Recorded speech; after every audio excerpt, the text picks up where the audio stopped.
I need to read the skill file and check the uploaded names list before writing. The names to avoid are already in context. Let me write the story now. The envelope was sitting on my kitchen counter when I got home from the city. Plain white, the kind you pick up at Staples in a pack of 50. My son had left it there sometime that afternoon, along with a note that just said, "Open when you have a minute, Dad." I poured myself 2 fingers of rye, lot no 40, the bottle I keep for evenings when I actually want to taste something, and sat down at the table. I wasn't in a hurry. I'd been in a hurry for 40 years, building the business, and I'd promised myself when I turned 62 that I was done with rushing. Inside the envelope was a single folded piece of paper. My son's handwriting, which has always looked like a doctor's. 7 words. "Dad, I don't think I can do this." The wedding was in 11 days. I should tell you about my son first, because none of this makes sense without knowing who he is. He's 34. Works in project management for a civil engineering firm out of Mississauga. Not flashy work, but honest work, the kind where you show up, you deliver, you go home. He got that from me, or at least I like to think so. His mother, my ex-wife, we separated when he was 16. Amicably enough, she raised him mostly. And she did a fine job. He's a good man. Steady, not the kind to panic.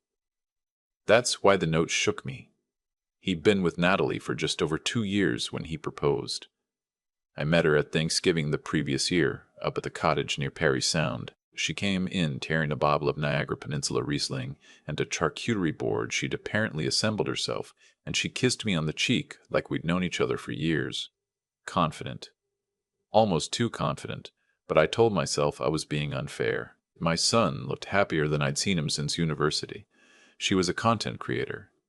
That's what they call it now. She had somewhere around 400,000 followers on Instagram and another 200,000 on TikTok. And her whole thing was elevated everyday living.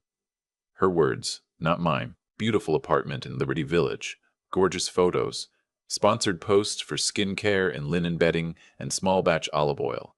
I'm 63 years old and I don't understand any of it, but she seemed to make a real living from it.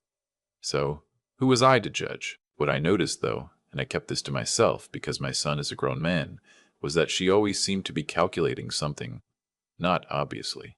She was charming, warm even, but there was a way she'd pause before answering a question, just half a second too long, like she was choosing the most useful version of the truth. I caught it the first night. I told myself it was nerves. I have a habit, maybe a flaw, of not telling people what I'm worth, not out of shame. I'm not embarrassed by it. But because I learned a long time ago that money changes how people look at you. I sold my landscaping company in 2019 for considerably more than most people would guess. I live in a modest house in Burlington. I drive a 4-year-old Subaru. My son knew I'd done well, but he didn't know the specifics. We'd never really talked about numbers. Natalie, it turned out, had done some math of her own. I called my son the morning after I found the note. He picked up on the second ring. "You saw it," he said. "I saw it."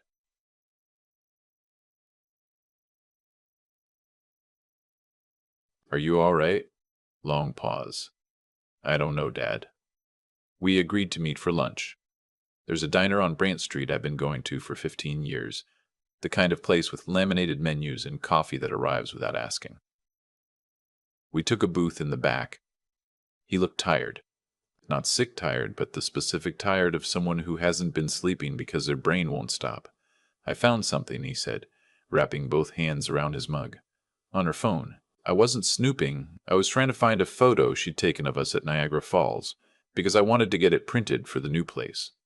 She'd left her phone on the counter, and I opened her camera roll." He stopped, looked out the window. "What did you find?" I said. "Screenshots, dozens of them, from my laptop. Stuff I had saved in Google Drive, old tax documents, the summary from the financial planner I saw 2 years ago, a letter from your accountant that you'd forwarded to me when you were thinking about the cottage renovation." He looked at me. "She'd gone through all of it, Dad. She had screenshots going back 8 months. I put my coffee down. "She knew," he said. "She knew about everything. What I make, what I have in RRSP, and he stopped again. And she knew about you, or at least she'd figured out enough to know it was significant. The diner hummed around us. Someone's kid was coloring in a booth near the window. The cook was whistling something I couldn't identify. Have you confronted her? I asked. No. I didn't know what to say. I didn't know if I was reading it wrong. But then I started thinking back, and there were things, little things, that I'd dismissed. The way she always asked questions about the cottage, how much it cost to maintain, whether you were thinking of selling. She made it feel like curiosity, like she was just interested in the family. He laughed, short and humorless. She'd asked me twice if I knew what your estate plans looked like.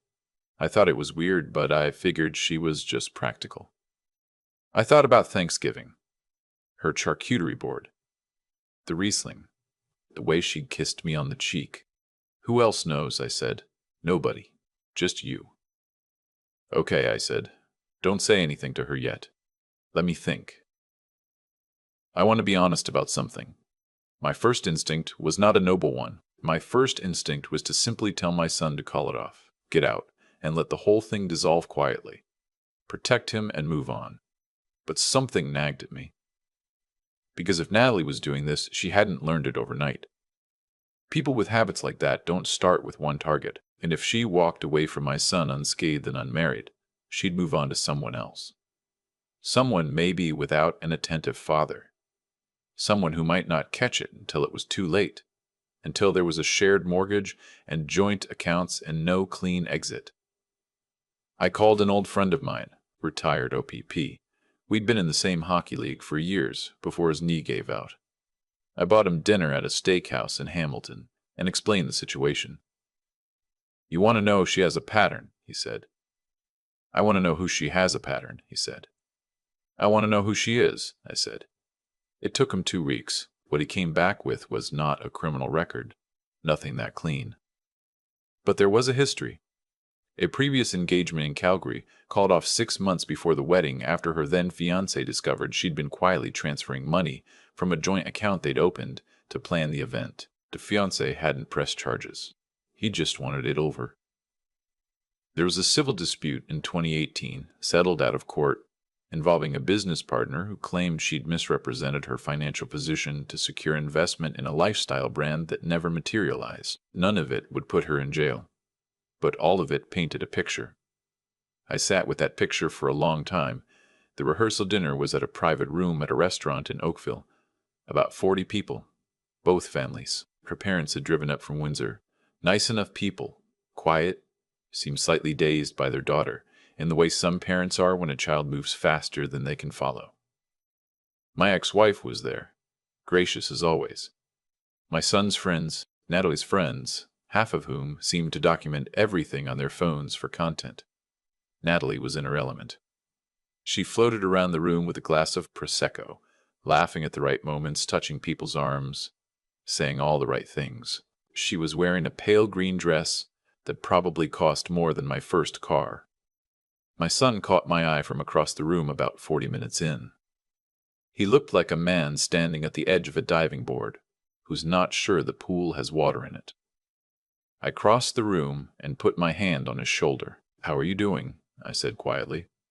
He leaned in slightly. I can't do it, Dad. I look at her and I keep seeing those screenshots.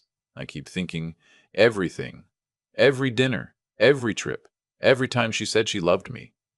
Was any of it real? I didn't have an answer for that. I'm not sure there is one. Do you want out? I said. He didn't hesitate. Yes. Then trust me, I said. Enjoy your dinner. I'll handle the rest. He looked at me with an expression I recognized. It was the same look he gave me when he was 9 and had broken a neighbor's window with a baseball and didn't know how to face it. Complete, absolute trust that I would help him through it. It's the most terrifying thing a child can give you, even when they're 34. I'd spent the previous week quietly and methodically preparing, not out of anger. I want to be clear about that. I wasn't operating from rage. I was operating from the same cold, careful focus I used to use when a project was going sideways and I needed to stop the bleeding before it became a crisis. I'd spoken to my accountant. I'd spoken to a lawyer. I'd had a conversation with the restaurant owner, who I'd known for years through the Burlington business community, to let him know there might be a sensitive situation at the end of the evening. He was understanding. I'd also had a conversation with Natalie's mother. That one surprised me, if I'm honest. I'd called her on a Wednesday afternoon, introduced myself properly, told her I needed to speak with her privately, and that it was important. She was quiet for a moment, and then she said, "This is about the money, isn't it?" Not a question. A statement. She knew. Or at least she suspected. She told me, and I could hear how much it cost her to say it, that Natalie had borrowed money from them twice in the previous 3 years, substantial amounts, and repaid neither. That she'd been engaged once before, that they'd hoped things were different this time. She cried a little. I listened. "I don't want my son hurt," I said. "Neither do I," she said. "Neither do I want more people hurt." It was the closest thing to an ally I'd have in that room. After the dessert plates were cleared, individual butter tarts from a local bakery, a nice touch. "I'll give the caterer that." I stood up. People assumed a toast. There was a polite settling of attention, a few people reaching for their glasses. "I want to say something about the people we love," I started, "and what we owe them." I looked at my son. He was very still. When my son was small, he had a paper route. Every Saturday morning, 5:30, he'd be up before I was, loading that canvas bag, doing his rounds. One December, there was an ice storm overnight, and I found him in the kitchen at 5 a.m. pulling on his boots. I told him nobody would blame him for skipping 1 week. It was dangerous out there. He looked at me and said, "I said I'd do it." That was it. That was enough for him. I paused. That kind of integrity, the kind that keeps a promise even when no one's watching, even when it's hard, that's the thing I'm most proud of in him, and it's the thing I most want to protect. I looked at Natalie then. She was watching me with an expression that was working very hard to stay pleasant, just a slight tightening around the eyes. The professional smile holding, "Which is why," I said, "I need to share something this evening that I believe everyone in this room deserves to know." The temperature shifted. I could feel it, that particular social electricity when a room realizes something unscripted is happening. I kept my voice even. No drama. No theater. I'd promised myself I would state facts and let the facts do the work. I told them what my son had found. I described the screenshots, the tax documents, the financial records, the letter from my accountant, organized in her camera roll over a period of 8 months. I described what my contact had uncovered, the previous engagement in Calgary, the joint accounting, the civil dispute. I described the conversation with her own mother, who had confirmed a pattern she'd been watching with heartbreak for years. Natalie set her Prosecco glass down with a very small, very controlled click. "You're going to take the word of some," she started. "I have documentation," I said. "I'm not asking you to admit anything tonight. I'm not calling the police. I'm not pursuing legal action. I'm simply making sure that my son walks into tomorrow with every piece of information he is entitled to have." I turned to my son. "The decision is entirely yours. It always was. I love you, that's all." I sat down. The room was very quiet for a moment.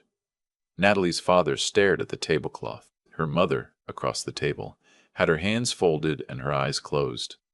Natalie herself stood up, smoothed her dress, that pale green dress, and walked out of the room without a word. 3 of her friends followed. The rest of the table stayed exactly where they were. My son sat beside me. He put his hand on my forearm. He didn't say anything for a long time. Eventually he said, "Thank you, Dad." I said, "Don't thank me. You wrote the note." The wedding did not happen. There were logistics, deposits, vendors, a flurry of phone calls over the following days, the venue on the Niagara Escarpment, the photographer from Guelph, the florist. Some of the deposits were non-refundable, which hurt, but it hurt a great deal less than the alternative. Natalie sent my son one message. 3 days later, I don't know exactly what it said. He didn't show me, and I didn't ask. He told me it was mostly defensive. There was no apology in it. That, in its own way, confirmed everything. The question I'd been asked most, by the handful of people who know the full story, is whether I feel any guilt about doing what I did the way I did it, publicly, in a room full of people. I've thought about it seriously. I think it deserved a serious answer. What I keep coming back to is this.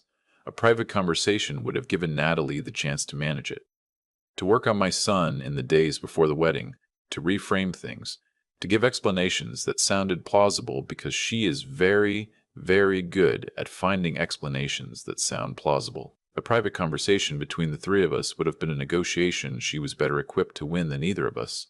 What she couldn't manage was facts, stated plainly in front of witnesses. I'm not saying it was comfortable. It wasn't. Some people at that table were upset with me, at least initially. One of my son's friends texted him the next day to say he thought I'd overstepped. My ex-wife called me and said, very carefully, you couldn't have found another way. And maybe she's right. Maybe there was a cleaner path. Maybe I'm not the right person to judge.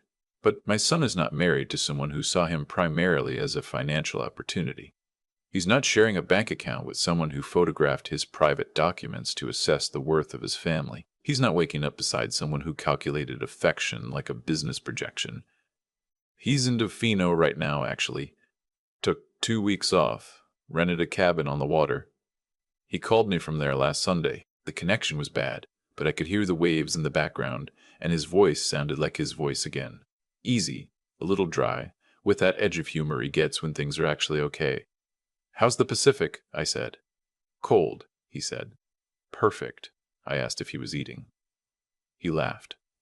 I made bannock last night. From scratch. Watched a video. Was it good? Honestly, not bad. We talked for about 20 minutes about nothing in particular. The leaves, the cottage gutters that still need replacing before winter, a book he'd found at a used bookshop in town. When we hung up, I sat for a while at my kitchen table with my rye and the quiet house around me. There's a kind of grief in it, too. I want to name that honestly, because I think people skip over it in these kinds of stories. It's not uncomplicated. Watching your child's life get dismantled, even when the dismantling is necessary, even when it's right. He had loved her, or believed he did, and that belief was real even if the foundation of it wasn't. That kind of loss doesn't dissolve just because you later find out you were deceived. But grief and regret aren't the same thing. I have the first, I don't have the second. He'll be all right. He was all right before her. And the parts of him that are solid, the paper route kid, the man who shows up, those parts don't come from her. And they didn't leave with her. The envelope is still on my kitchen counter. I don't know why I've kept it. Probably I'll put it away eventually, or throw it out. But for now, it stays. Dad, I don't think I can do this. 7 words. The right 7 words, at the right moment, handed to the right person. Some fathers get to be useful. I'm grateful I got to be one of them. People ask me sometimes if I think I did the right thing. The honest answer is that I'm not entirely sure right is the word I'd use. What I did was necessary. Those aren't always the same thing, and I've lived long enough to know the difference. What I keep returning to is the chain of it, how one decision leads to another, quietly and without announcement, until you're standing in a room of 40 people stating facts into a silence you created yourself. Natalie made a choice when she first picked up my son's laptop, then another when she screenshot the first document, then another and another month after month, building something she thought was invisible. Every one of those choices had weight, even the ones that felt small. That's the thing about this kind of deception. It doesn't arrive fully formed, it accumulates. And when it finally collapses, it collapses all at once, and the person at the center of it always seems genuinely surprised by the size of the fall. I'm not angry at her.